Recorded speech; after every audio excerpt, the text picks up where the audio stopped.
तदाग्रहारे महनीयवैभवे निजाग्रहारस्य समीपवर्तिनी ललासकाचित् स्वकुलस्य सद्गुणै समेन्ववाये जनिताग्र्यकन्यका। तदा तेव्हा विवाहाचा विचार करत असताना निजाग्रहारस्य आपल्या अग्रहाराच्या जवळ, अग्रहार म्हणजे पूर्वी गावागावांमध्ये वेदपाठ शास्त्रपाठ करणाऱ्या ब्राह्मणांची जी वस्ती असायची त्यास अग्रहार असे म्हणायचे.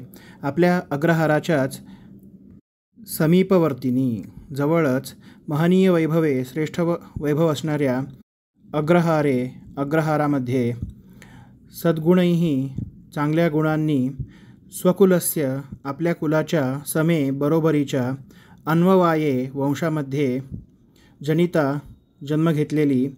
जन्मलेली काचित कोणी अग्र्यकन्यका श्रेष्ठ अशी कन्या ललास शोभली.